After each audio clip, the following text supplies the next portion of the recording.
Há quanto tempo eu não faço um vídeo assim? Muito bom dia, muito boa tarde, muito boa noite e muito boa madrugada. Após muito tempo, estou de volta para falar mais de um desenho.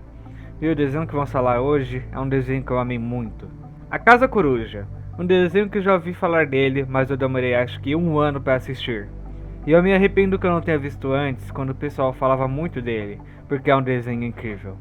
Eu já aviso que é melhor assistir a série antes de assistir o meu vídeo, para não tomar nenhum spoiler. Você foi avisado.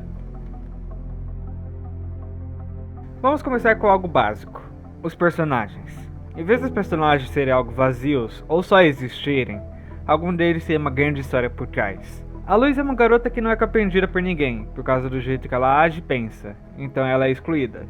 É uma história bem básica mesmo, porque não tem muito mais do que explorar da Luz na história dela. A gente vê a história de Luz sendo criada conforme os episódios passam mesmo, não tem muito o que explorar do passado dela. Ela é só um ser humano como o mesmo, então a gente só vai aprendendo novas coisas, ela vai amadurecendo conforme os episódios. E da Clawthorne já é mais complicado.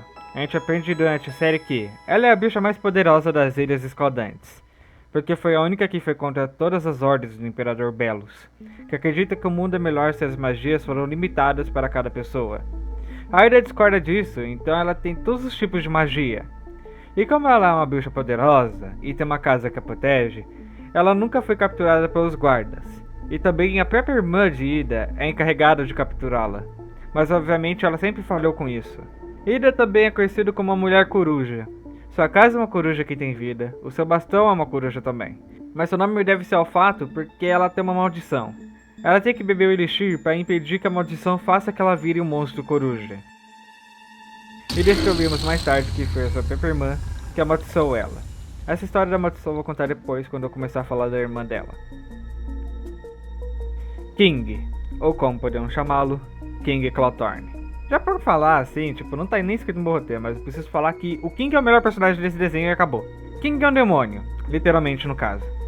Ele era super egocêntrico no começo do desenho, porque ele achava o rei, mais especificamente o rei dos demônios. Por isso seu nome é King. Mas claro que todo mundo duvidava disso. Ele não é tão poderoso ou amedrontador, e é muito pequeno. Isso deve ser ao fato que o King perdeu seus poderes e acabou ficando daquela forma. Ou será que não? Quando a Lilith, irmã da Ida, começa a questionar sobre o King ser o rei dos demônios, ele quer levar eles até o seu antigo reino, que por incrível que pareça, ele existe. Lilith começa a acreditar que talvez King tenha realmente sido o rei dos demônios por causa das pinturas que tinha nas paredes. Are you saying that he may actually have been the king of demons? Que contava alguma história sobre esse alguém, que é bem parecido com King. Um bicho tenta atacar eles. A Ida consegue impedir que o monstro ataque eles. E ela abre o jogo por King. Luce, you think I would lie to you? You aren't lying. You just don't know the truth. It's time for me to tell you how we really met. Ele nunca foi o rei dos demônios. Ida apenas encontrou ele naquele lugar fazendo umas estátuas, tirou ele dali e o levou para casa. Ele começou a montar algumas coisas como se fossem seus súditos, e a Ida chamou de rei por causa disso, por ter achado isso até que fofo, e começa a criar uma história para ele. Ele levou isso para a vida toda, achando que um dia foi o rei dos demônios. Ele, claro, ficou muito triste, começou a relembrar do seu passado, e depois disso é melhor vocês realmente assistirem a série para entender porque o roteiro que eu escrevi prolongou muito a história do King. Lilith Clawthorne. Eu não considero ela uma personagem muito importante para contar, porque até então o foco da série é mais entre Luz, Ida e King. Mas acho também importante contar um pouco sobre a Lilith, para entender a situação com a Ida.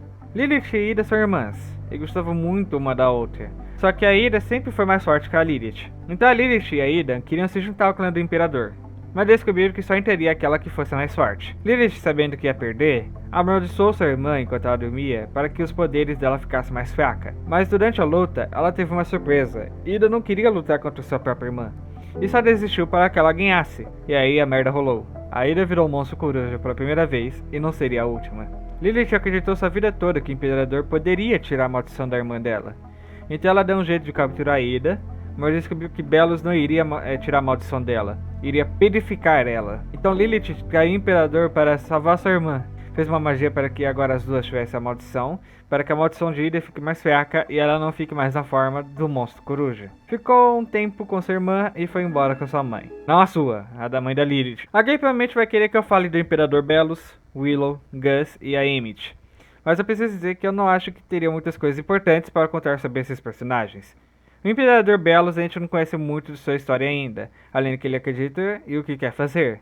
Willow, Gus e Emmett não tem uma história tão importante por trás também, além do porquê a Emmett parou de ser amiga da Willow. Mas para a história do desenho, eles não fazem muita diferença até.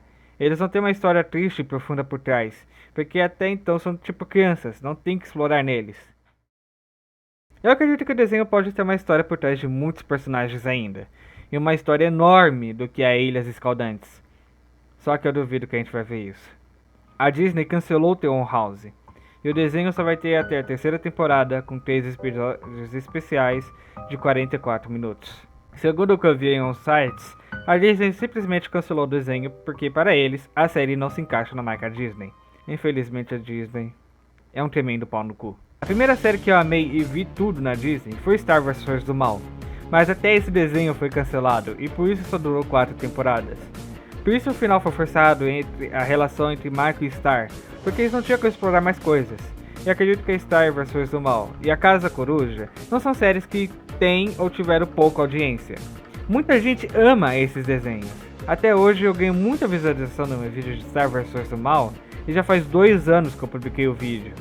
Agora é só esperar que a Disney também cancele a Amphibia e querer fazer mais um reboot do Mickey Mouse, porque essa empresa é uma bosta e não tem mais criatividade de fazer algo diferente. Infelizmente é o primeiro vídeo que eu encerro triste, porque de verdade, eu amei esse desenho e nunca vi algo igual. Mas por causa de uma empresa que só quer saber de desenhar um rato que todo mundo já cansou de ver, perdemos outra série que tinha tudo para ser bom.